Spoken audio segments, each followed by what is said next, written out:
Well, hi there. My name is Jim Turner, and so I'm just going to cap the day.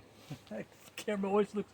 I think it's me. I'm crooked. I'm a crooked guy. I always want to touch it. I just want to touch the camera. Oh my gosh.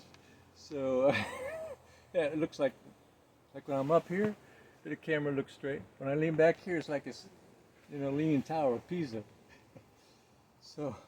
So I've done a number of things today, and so I've pulled the panels on both of the hives, and um, I inspected both of them. On the main hive here,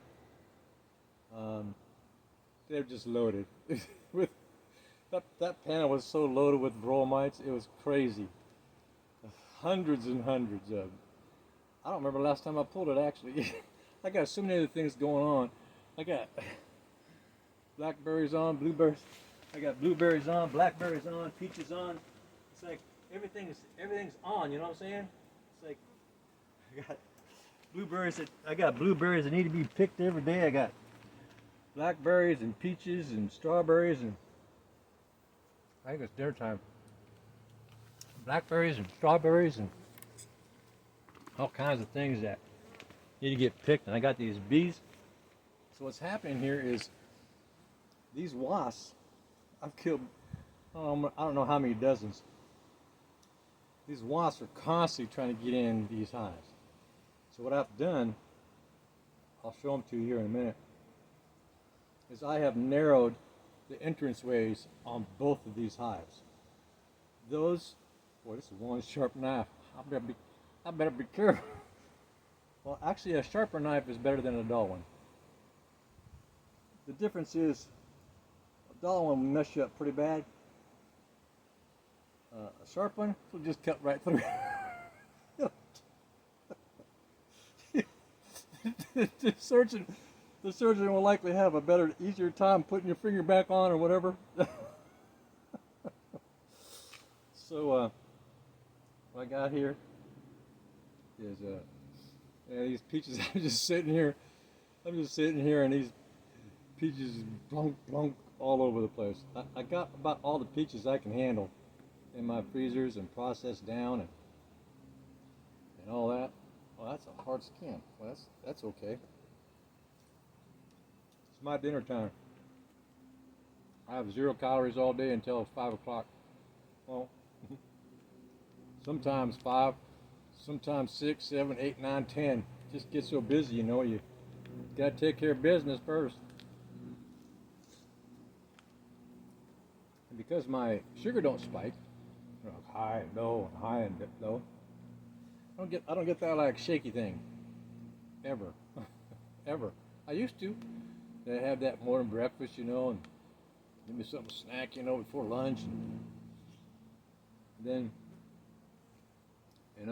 lunch, and then snack maybe before dinner, and then dinner, and then snack after dinner, and on and on and on and on, right? Oh, my peach just hit the dirt. So, yeah, it's like, so I don't get that glucose roller coaster ride anymore. So I stay like this, all day long. Wake up in the morning, stays like that, and then I eat my dinner. Then I have my dessert, usually like my strawberries, raspberries. Take those and blend those together with something. Some nuts, maybe different kinds of nuts. Here you go, wasps are all over these peaches. In fact, the bees are too. The bees are getting in these things, and so these peaches laying down there. The juices scatter everywhere. The bees, what's that? And so I've got wasps and bees and flies.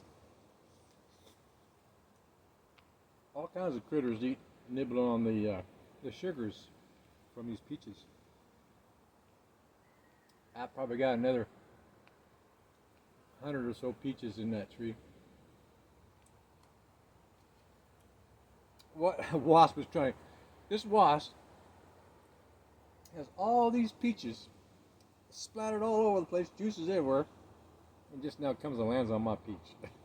It's like still trying to get this wasp wants my peach. It doesn't want one of those all over here. It wants mine. Get out of here, pest. So, what? Doggone. There was peaches all over this ground over here. And this doggone thing wants my peach. Greedy. So, I've got all these wasps constantly trying to get in these hives. And so I've been swatting them all day on and off when I can find time. And so I readjusted all the entrances. Jeez, those wasps are everywhere, thousands of them. I've watched those hives just fly right in that hive, just whoop, right in there. And moments later, I see my girls, they got it all in a ball, carrying it back out, saying, "No, you don't." And then it actually flies away. They usually don't kill the wasps.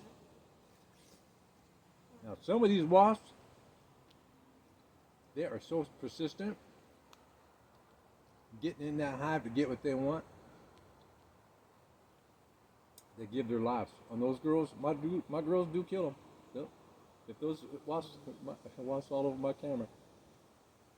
So, this time of year, these wasps are really into, they're loading up on the proteins because wasps are predators. They go for it all. They go for animals, sugars. They hit the whole spectrum. These wasps, they don't care. Wherever they can find it. They even eat each other. I'll swat one here. Maybe next thing I know, like I got probably about a dozen down there. Well, more than a dozen. And another wasp would come over and try to eat their girlfriends. They're cannibals, right? And so as they're nibbling on their dead girlfriend that I killed moments earlier, I take that one out too. The next thing I know, I got a pile of them there. So what I try to do is just, reduce the population around here. Some animals flying around the trees up there. What big old branch! Must have been big because that big branch was just wiggling all over the place. I see all kinds of weird animals. I've caught raccoons, possums, rats, squirrels, because those critters get back here and they just destroy my gardens. So I try to keep them called down. And raccoons, they'll actually get into your they can get into your beehive and dismantle your beehive. Raccoons. So yeah, I keep my eyes open for the raccoons. They sure make a wicked sound. I had them in one of my. So I got this big squirrel cage, and I got one and I looked at it, and it made this hissing. I don't know. I can't hardly explain it. I don't speak raccoon, right? And so I just took it to the park and let it go. I could do with the squirrels. Well, the rats, yeah, they don't make it out of the cage alive. The rats, yeah, those mammals don't make it. Yeah, they breed too fast. And so I take out the rats. And so what I do is I just take that wasp right there, just kind of add that wasp to that little pile right there. So what I try to do is just keep the population down as much as possible, realistically, And there's so many thousands of them. I'm not taking much out. But what happens with these wasps? They're all over the place, right? And so what I like to do is just kind of keep the population of the wasps that are in this area right here, trying to get into my hive. I watch them literally just grab a girl. She's just minding her own business on the landing board here. She's just minding her own business, like these girls right there. See how they're just minding their own business? Right? They're just minding their own business right there, right? And they're just bees just walking around, right? Minding their own business.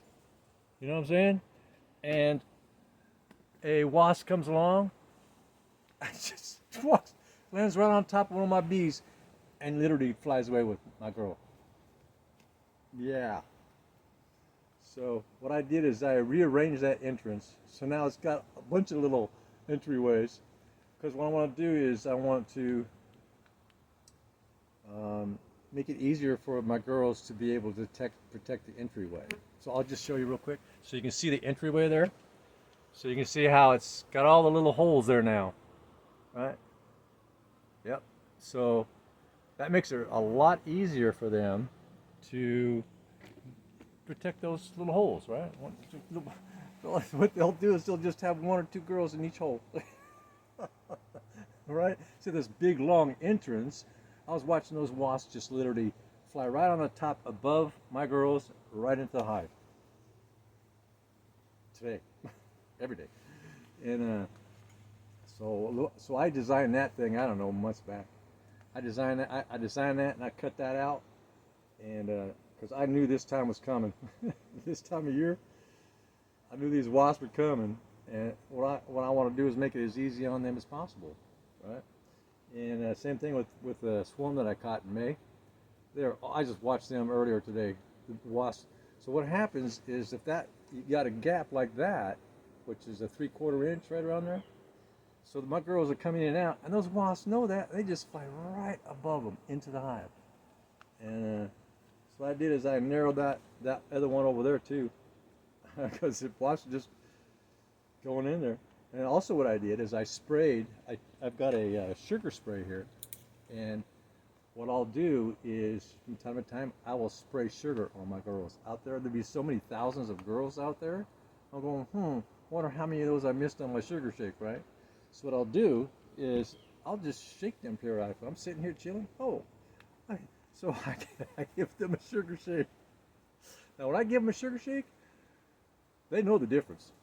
They stay. They want more, right? So they're, as it dribbles down their face, what happens is that sugar gets in between the legs of the varroa mites. So any girls out there that have the varroa mites on their back, that sugar gets in between the legs of the varroa mite and starts to feel really tacky and uncomfortable for the varroa mite. So it'll start to shift itself. It'll keep doing that. So I'll spray it again. I'll spray the whole way again. Of course, the wasps get kind of heavy. That's okay. These girls are actually doing a pretty good job keeping control of the wasps.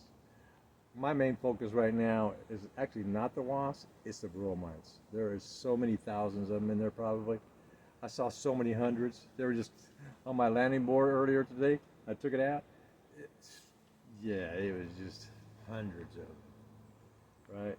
Now, I've seen it where there was hundreds of them in a 24-hour period. I put a new panel out there.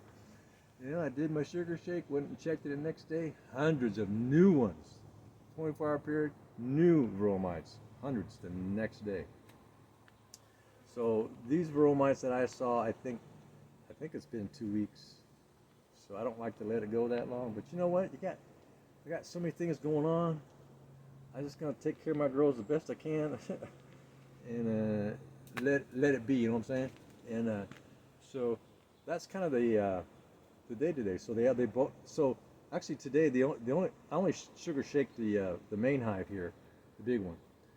I only did that one. When I pulled the panel on the swarm that I caught, I took a glance at that one. I didn't see hardly any. So I took it in there and did a closer inspection, cleaned it all off, and only saw a few, and slid back in. Easy peasy. And so, and I have not seen any drones coming out of the swarm I caught. So that's been what, May, June, July, August, May. So May, June, July, August. So it's been 3 months ago since I caught, a little over 3 months I think, since I caught that hive over there. And that girl was behaving really weird. She, it's like she's either dead, she's either dead, or I don't know, or she's really weird. So what she did, so when I first got her, she did a really good job laying eggs. She had that hive popping in no time.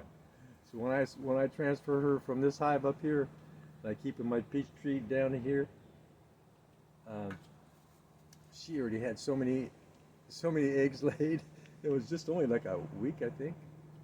Yeah, and so she was laying up a storm, and then it was like 2 weeks later, 3 weeks later, all kinds of big nice, good sized navigational flights coming out in front of the swarm hive. I just call that my peach hive now. That's where I caught them, is in the peach tree right here. Right. Didn't have to transfer them very far, and so, and then all of a sudden there's nothing for weeks. No navigational flights, nothing happening. And then all of a sudden, more navigational flights. So she's either running out of eggs, going into menopause, right? Or she's just really good at managing these Varroa mites. Because by her taking those intermittent breaks like that, especially this time of year when Varroa mites are so bad, that hive is more likely going to survive than this one. This girl here, I've had this hive for a year and a half. I bought it as a bee package, you know, and I threw them in these boxes that I made, beehive boxes. Just made them from scrap. And same with my frames. And that girl, I don't think she's ever stopped. This girl just lays and lays and lays and lays. She's never stopped. All through winter she laid. All winter. I can tell because I seen new girls coming out all the time. So anytime there's a break, like a stopped storming, you know, or it was above 40 degrees, even a little bit above 40, there'd be new girls out navigating, and then sure enough, taking off. And I don't know where they're getting that food all winter. They're coming back with pollen. If they're coming back with pollen, they're going to be coming back with nectar as well. So what they have is they have what's called a nectar sac. I call it the honey sac, but you can call it whatever you want. So they take in the nectar from the flower or whatever source they get the nectar from, or sugar. It could be sugar too. Any sugars. And they take that and they swallow that into what's called a nectar sac or a honey sac. That starts turning into honey right then and there. The enzymes, boom, real quick. And so, and then when you see those on the legs, right? When you see the yellow and all that stuff on their legs, that's strictly pollen. Only pollen. Right? So, I had a sister talk to me the other day. I see all this nectar coming in on their yellows and all their legs. I said, no. I had to educate my sister a little bit. And I guess she got attacked by a wasp or something. She didn't know how to manage the wasp's attack. Just put a little lotion. Best thing to put on something like that, any kind of wound really, is baby Vaseline. Hey, that's the best stuff. Nice good coating. Stays a long time. Yeah, baby Vaseline. Yeah, sterile Vaseline. It's good enough for a baby's butt. It's good enough for my face. So it looks pretty. They look pretty good. This time of year is actually way before now. Probably when I lost my other hives. I think it was about towards the end of July each year. Those 2 years, I noticed my bees were not looking healthy. There were so many hundreds of bees that didn't have no wings or dying. They didn't look healthy, and I'd blow them all off and start all from scratch and come out the next day all over again, hundreds. Sometimes it looked like thousands. New dead girls every day. Way before this time of year, right? We're pushing what is it, a week and a little over a week till the end of this, until September. So yeah, I think both hives. I'm still curious about that swarm I caught, the peach hive. That looks like it's still a tiny hive. It looked like it was growing way fast. And then she took that long break. And then I was sitting out here one day taking my daily break. And all of a sudden around 4 o'clock, and then boom. Nice big orientation flight. And then this one over here did the same thing. So I was watching 2 orientation flights happen at the same time. Yeah, it was really busy back here. I was going like, whoa, okay. Because you get 2 orientational flights that size, it gets bigger and bigger, right? And so I was like, and they were like kind of bouncing around my face. Yeah, So and that's kind of my day today as far as the bees go. I was glad to get that done. So many other things I would have to get done, and I've been putting the bees off for days. Well, way more. This time of year, I should be doing the sugar shake every 4 days. But because of that peach hive over there, because of the way it looks, and I didn't see hardly any bromites in there at all. So I'm assuming, because I have not seen any drones come out of that peach hive, I'm assuming that, which is why I probably hardly seen no bromites in like, what was it, 2 weeks? Only a few bromites. Those could have just been carried in there, right? Because once they come in, if they got bromites on that haven't locked onto them yet, they go into either one of these hives and they're moving around. That bromite gets bumped off, it goes right onto my control panel, observational panel, and that's where it stays. So, yeah, this hive, main hive, oh yeah, heavily infested. But they look healthy. I don't see anything out of the ordinary. Yeah, usually I see thousands.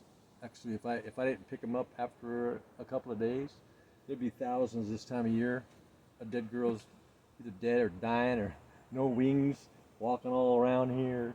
It looked like the ground was moving, right? But not now. It's just I see some drones coming out now and then. They don't look well, right? Because those varroa mites, that's where they go first. Yep, they go into that cell. They lay their eggs in the drone cell. That's their preference, and they'll eat off the fat off the, growing larvae of the drone. And so sometimes those drones, when they hatch out, their wings are stumped, or there's something not right with them, and they'll just kind of walk around up there and then kind of drop off and walk around here for a while till their time is done. But I still see drones coming out, and they're just taking off. So those bromites, haven't decimated the hive at this point. But there sure is a lot of them in there. That's disturbing, And these girls, they're landing on all kinds of things. My bees are landing on the dirt, like scrummaging through the dirt, looking for minerals and certain elements. Because bees just don't get stuff from flowers. They need other elements. They need salts and potassium. And I've taken out of a curiosity. I know this sounds weird. Yeah, don't eat the honey, okay? I put a little urea in a little cap, and I said it. I forgot where I said it, but I said it down there. I'll be doggone if there wasn't bees all over in it. Yeah, getting all those minerals that are in urea. Yep. And then I said, I wonder. So I took a little more urea, I put it in some dirt. And I'll be doggone, those girls were all in that dirt, scrummaging through the dirt with the urea in it. They need those certain elements, right? Potassium, magnesium, zinc, copper, salt. Who knows what else, right? They need what we need. Right? Same basic elements. And they can't get it all. They can't get. What is it? What do you want, girl? Oh, that's a wasp. Okay, I thought it was a girl. Sometimes they just buzz me, they like buzz around my face and just kind of hover and look at me, right, eye to eye. We're going like what? I just stay here and we just look at each other, and then they'll probably, maybe sometimes they'll buzz around me, kind of getting a lay of my face and everything. And then they'll either go into the hive or just go get some food or something. Yeah. Sometimes they just land on me, I'm just sitting here. The wasps. The wasps are a bigger pain right now for me in my face and all over me than my bees. Actually, my bees don't bother me. This time of year, it is the wasps that bother me. Anyway, I just thought I'd share this thing with you, right? Yeah, it's a peachy day. Go pick some blackberries, throw it on my dinner. Pick a few grapes here, throw it on my dinner. Pick a few more blueberries, throw it on my dinner. Peaches. Pick some strawberries. Maybe a few raspberries, maybe.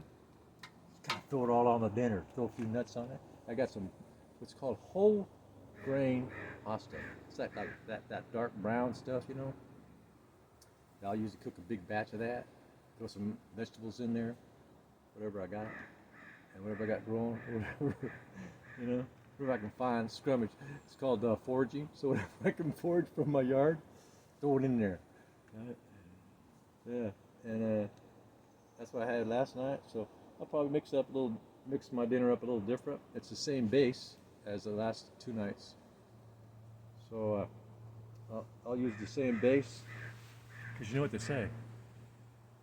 It's all about the base, about the base, about the base, and it's all about the base. And so, yeah, I don't know about that. That's one I caught. That girl might be dead. That's just too many breaks. Yeah, or like I said, she's in menopause, because they only have a limited amount of eggs. So if they don't get mated very well initially, particularly, they can run out of eggs, and they'll just start laying drones. You can kiss your hive goodbye then. Those drone mice just consume the hive, and yeah, so I reduced that entrance, and all of a sudden there was a whole bunch of navigation going on, because when you reduce an entrance, for you folks who are thinking about getting a beehive or maybe new at it, when we change that entrance, you may see your hive going to an orientation. They already did it. It's just like they're going, okay, that dude did it again. He's changed the entrance. We have to readjust. So I did a little experiment today. I had this screen. I put this screen. Oh, here it is. I put this screen on there to try to keep the wasps out. And moments later, big, huge, looked like a typical navigational swarm flight, right? Filled the front of this whole area up here, up into my face.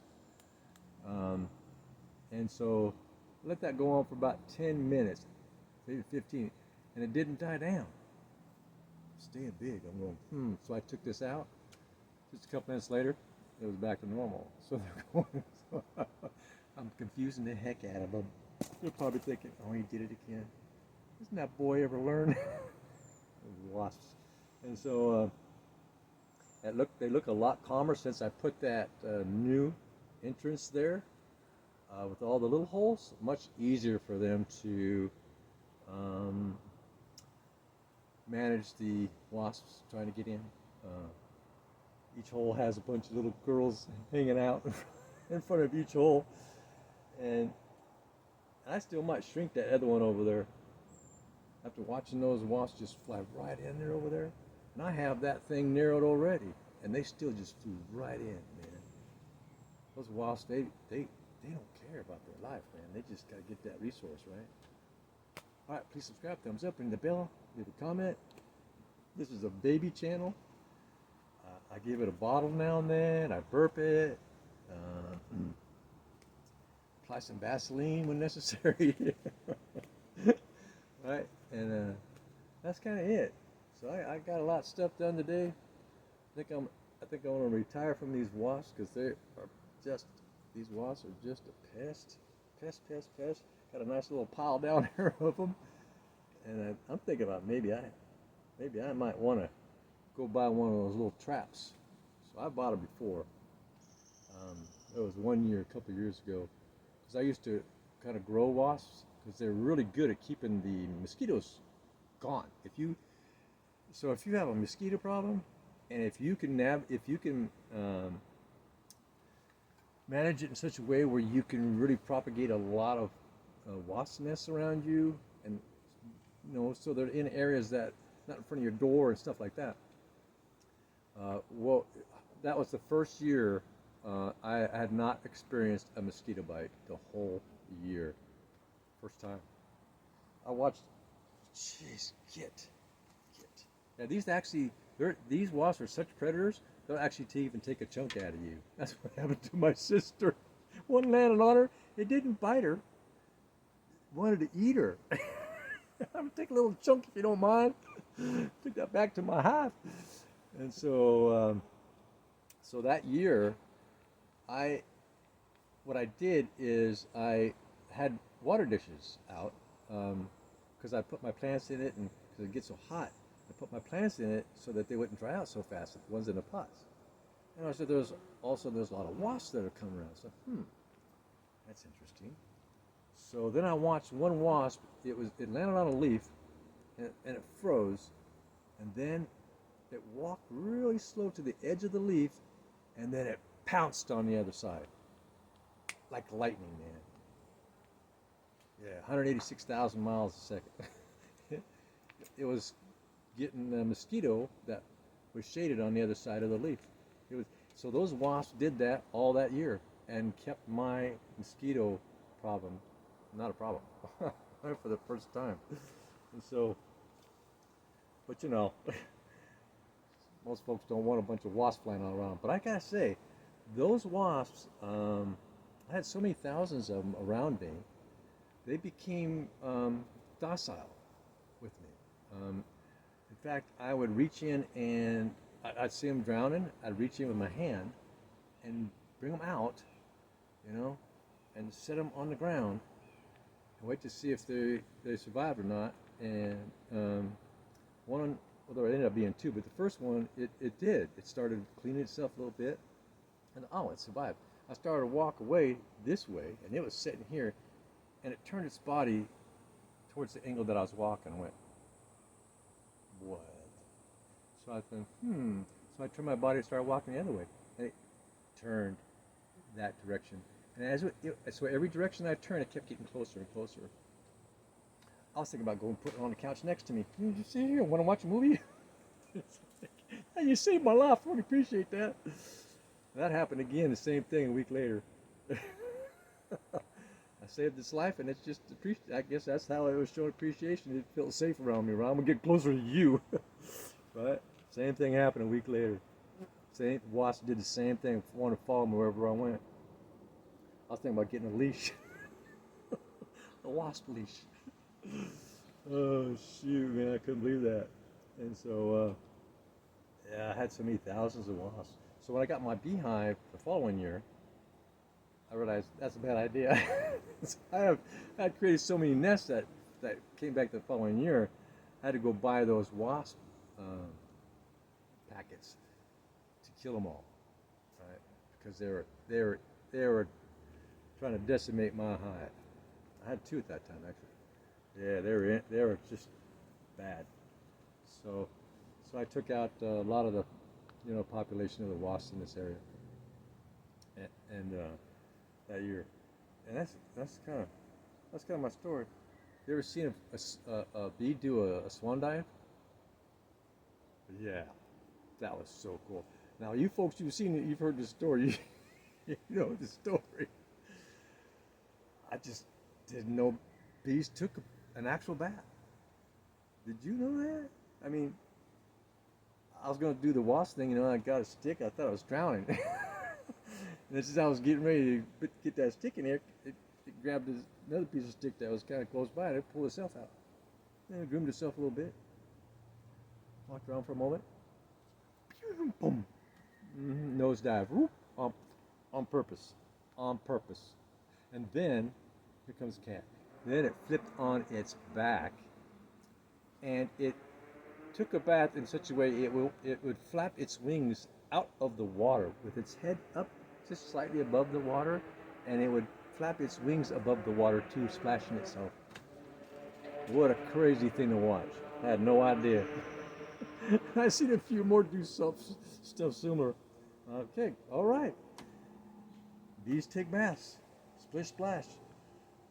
And that's kind of it. Yeah, those wasps and bees, they're landing on my blackberries, so they must be getting elements from there, landing on my peaches. I haven't seen any on my grapes. Those grapes have really hard shells on them. My grapes here, these are called Red Table. I used to make wine. I tell you what, man, I would have made so many gallons of wine out of these grapes. I don't drink alcohol anymore, so yeah, there's no way I'm going to be able to process. I processed all of them last year. I got like 3, maybe even 4 times more than I did last year. I don't know what I'm going to do with all these. I'll process, and I only got so much room in my 3 freezers, and that's it, right? I'm not gonna buy another freezer. No, I've got 3. It's like you gotta draw a line. Okay, I got this many peaches, I got that many blackberries, I got that many apples, I got that many blueberries, I've got that many strawberries, I got that many grapes, and whatever. Then you gotta go, what? You gotta draw that line, man. Just like, yeah, but I love applesauce in the middle of the winter. Well, no, have something else. Don't eat so much applesauce at once. Anyway, you get the picture there. Yeah, I like to mix myself up through the winter, so try not to eat all one thing at once. Well, that last applesauce last year, I made so much. It was so good. That was the first thing I ran out of. Well, actually, it was the strawberries, then the blueberries, and then I ran out of applesauce. Yeah. So there you go. And now they're all hunkered out. So what I did is I sprayed them with the sugar water, 1 to 1. And I did that 3 separate times. I would wait, and I'd wait, right? I'd wait until they're like cleaning each other, and it's kind of starting to dry on the bromides. So I did that 3 different times. There was all kinds of wasps all over too, because they're also getting that sugar. Why they ain't getting on the peaches, I don't know. The peaches got the sugar too. So once that all dried up, what I did is I took this pump spray, put some nice fresh water in there, mineral water, and then I rinsed them all off.